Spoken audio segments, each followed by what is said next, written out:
What's up, everybody? Here to talk about today's General Hospital episode. Um, I'm gonna be talking about these daytime memes later on tonight. So be on the lookout for that. That video, I promise you, will be up by tonight. I guarantee you. I have a lot of crap to say about that. The daytime meme process. Before I get into this GH video, I will say congratulations to all the GH actors that were nominated for Emmys. I'm not gonna say they deserved. Some of them deserved them, but that's just beside the point. I'll get more on that in my Emmy video, my daytime Emmy video. Um, let's get into today's GH episode. Finally, Ellie has finally found out that Spinelli is the father of Max's baby. I thought Maxie wasn't gonna never tell. I thought at first Maxie was gonna basically. I thought she was basically going to continue to lie to her, because she was going at first she was thinking about just continuing to lie to Ellie and whatnot. Ellie in a way was believing it in a way. She basically was saying something like, "Yeah, I know you got a miscarriage, and I know you and she came up with this thought that because she was the one that basically put Dante and Lulu's more on them in a minute. Put their eggs together, their eggs and his sperm, her eggs and his sperm together, and basically she was the one that performed the procedure. Well, Britt injected it into her, into Max, but Ellie put them all together. And Ellie was basically saying there were three embryos, and one of them was injected into you, and the other two were frozen. So she came up with the explanation of maybe Maxie went and got herself re-injected with Dante and Lulu's sperm.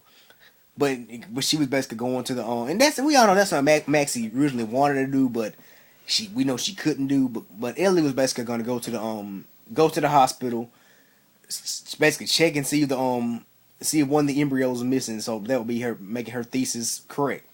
But Maxie stopped her and basically flat out told her the truth. She told her that on New Year's Eve she saw the puppy and basically and the puppy came in her apartment, and she basically did have a miscarriage, as we all know.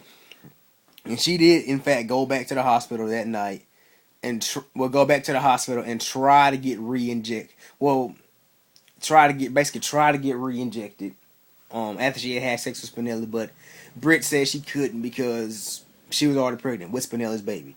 And Ellie's basically on the phone, grabs and calls Spinelli. Was on the phone with Spinelli, and is about to tell him. Is basically about to tell him. We know she's not gonna tell him because Max is probably gonna do something to cause her not to tell him. But anyway, I'm so sick of this damn baby storyline. I don't know what to damn do. But anyway, moving on. Let's talk about Dante and Lulu today. Lulu was basically in there, basically thinking about lusting over Milo because Milo's been so great to her. And I want to say this. Yesterday, there were so many people bashing and coming at M. Ryland because Lulu kissed Milo yesterday. I'm like, if you people don't go on, if somebody actually had the nerve to tweet her, I'm sorry, but you're no Julie. You're no Julie Berman. Point blank, period. I'm like, and she actually tweeted back to this person, I'm not trying to be. And I'm going to tell you, she's doing a fantastic job in this role. This is a great fresh start for her in this role. Everybody's basically continue to compare her with Dante, but compare her with Julie Berman. I'm basically just saying, don't be bashing old actors. Basically, don't go on Twitter. I'm basically trying to be a Twitter bully. Don't go on Twitter bashing the actors because you don't like, because of the actress that was playing a role left. I hope you guys know. Yeah, Julie Marie Berman was nominated for a daytime Emmy today, but don't go on no damn Twitter. And don't come in my comment section because your comment will either get removed or you might get blocked. But I don't care if you don't like like M. Ryland's portrayal of Lulu. Don't be bashing no actors. Actors are real people. I want people to quit acting like that she's Lulu in real life. Everybody like, how could you do this to Dante? I'm like, you know, they ain't married in real life, right? You do know this is TV, this is fake, right? Anyway, there's just crazy fans out there. But anyway.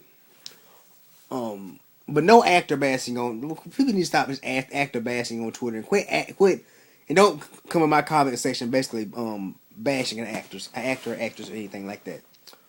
Anyway, Lulu basically was all into basically wanting to screw Milo, and basically kissing all on Milo, wanting to have sex on Milo. Milo, I actually not gonna lie to you, Milo was the better man with this, and he basically was saying he considers it's basically wrong. Yeah, he does. And Lulu was basically like, I just heard Max and you say you basically you like me. He said, yeah, I used to, which we all know he still does. Um, but anyway, she was basically like, um, and Milo's basically like, I'm saying, how it's wrong, and he is the boss's well, she is the boss's, well, Sonny's daughter-in-law, and Dante is her husband. And he considers Dante a friend. Well, Dante's always treated him nice and always been nice to him. He considers him a friend, and he basically saying that that's your husband. Whether you know it or not, that's your husband. But I don't know. One thing I will say about this, I thought Lulu was so in love with Stavros. I mean, we know she's brainwashed, but she forgotten that she claims that, well, when she, like what we were saying, she was basically saying Stavros is her husband. She forgotten all about that. Anyway, I digress. But anyway, then I don't know where Dante basically comes knocking on the door, knocking on Milo's door, because Max flat out Max told Milo that Max told Dante that Lulu was at Milo's house, and basically that. But Dante didn't know that she was there the whole night. But he got there and basically was saying he's glad she's here. He's glad he can see she's okay, and basically that he was basically getting on to Milo, asking Milo why he didn't tell her, why he didn't tell him that why he never told him that Lulu was there, and Milo actually told Dante that night he saw that night that he saw Lulu, Dante, Maxie, Felicia, and all of them at the floating rib that that was actually the morning time, I think. That when he saw them at the floating rib, he that Lulu was there. He knew Lulu was at Lulu was at his house, and out of nowhere Dante basically punches Milo. And Dante is becoming more and more like his father every day. I mean, I'm glad that this storyline is giving Dominic Zampagna. I hope I'm saying his name right. This is giving him a lot of good material to act from. But Dante basically punches Milo, and Lulu basically takes Milo's side and tells and she tells him, if you love me like you say you love me, you would apologize to him. But it was funny when Lulu said, I'm calling the police. And Dante said, I am the police. That had me rolling. That was funny as hell. That had me rolling today. But anyway, I'm actually liking this storyline. I think this storyline has a lot of promise. It has a lot of long-term interest in it. Anyway, moving on. Let's move on to Nicholas and Elizabeth. Nicholas was basically telling Liz today that he loved her. He always has, but the reason he stayed away and hasn't never acted on those feelings was because of Lucky. And I'm like, this is what I have to say about this. So you're saying even when you were with Emily, who I think is Nicholas's true love, you were into Elizabeth? I'm like, he basically saying he's been in love with Elizabeth for a long time, but he stayed away because of Lucky's behalf. I'm like, right now Lucky is probably in somewhere crying in some African kids' faces, because apparently he's in Africa. But anyway, like I said, I think I'm okay with the Nicholas and Elizabeth pairing this time around. This time around, yeah, I may be okay with it, but because like last time it was the Lucky aspect and whatnot. But anyway, there's scenes that they were kind of in, but I think I'll be more okay with with them this time around. Anyway, now let's move on to Spinelli and I guess Betsy Franco's adopted mother. Those scenes had caught my interest today. Spinelli was basically trying to basically telling her what he was there for. That Lauren is Franco is apparently, according to Heather Weber, Franco is basically is Alan Quartermain's son, according to Heather, and um, he basically said something about a daughter, and she was reluctant to confirm it at first, but she basically said, "Yeah, Franco did father a daughter, but her mother wouldn't let it, her mother indeed wouldn't let her be around him, and she basically kept calling him Bobby. Excuse me. She basically was calling him Bobby, and she was basically like, Bobby never really got to know never got to know really never got to know his daughter because her mother, her evil mother, kept her away from him, and she was basically saying that she doesn't even have any contact with her. And I was like saying, this lady is kind of tricky. I mean, she seems like one of them people that will really pull over on you. But she was basically like, yeah, um, Bobby did father a child and father a daughter, and but she doesn't know where. Well, she has one known address. Spinella is basically making her feel like um kind of making her feel like, I guess not really guilty or whatnot, but she gave him some address, which probably was a bogus address. Gave him some type of address of the last known address she's known of. And after Spinelli left, this lady yelled after somebody, said, "Okay, the nosy Quartermain spy is gone. You can come out now." And it basically flashed forward to another scene.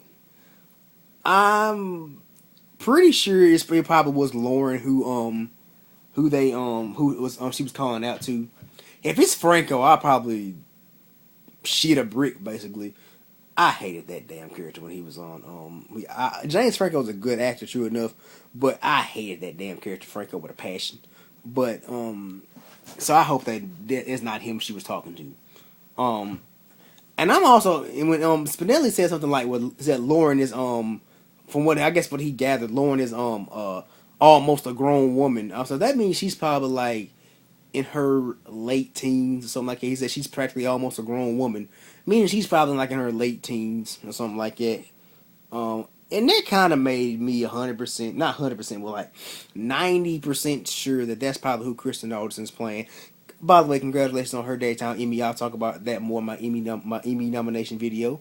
But I have a feeling that's probably who Kristen Alderson may wind up being. But Spinelli says she's almost practically a grown woman.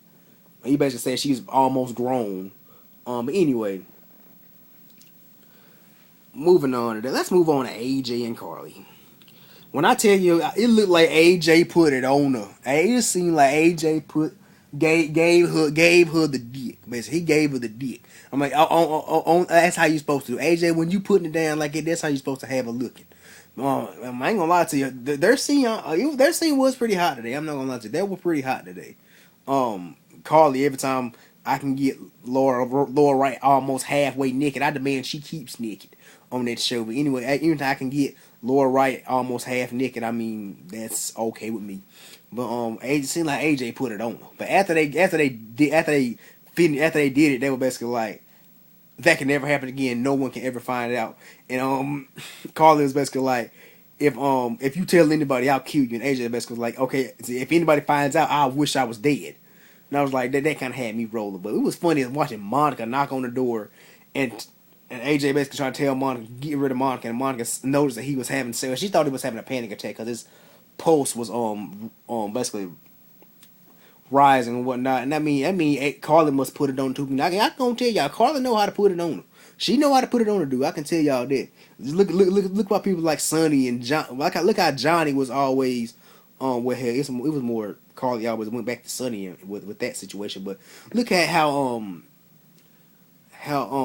Johnny was basically so sprung up with it. Jax was sprung up with it. That lets you know Carly know how to put it on you. But anyway, but yeah, Monica basically thought it was Elizabeth in the She basically thought it was Elizabeth. We know it wasn't Liz, but she thought it was Elizabeth in the bed with AJ. But out of nowhere, Liz knocks on the door, and she's at Monica's house. She knocks on the door, and Monica's looking like, hold the hell on. If the Elizabeth's not in there, who the hell is? So I can't wait for tomorrow's episode to see that. Anyway, let me know what you guys think about today's episode. Leave me a comment at the bottom of the screen. Anyway, this is Dominic checking out. Peace. God bless. And I'm out.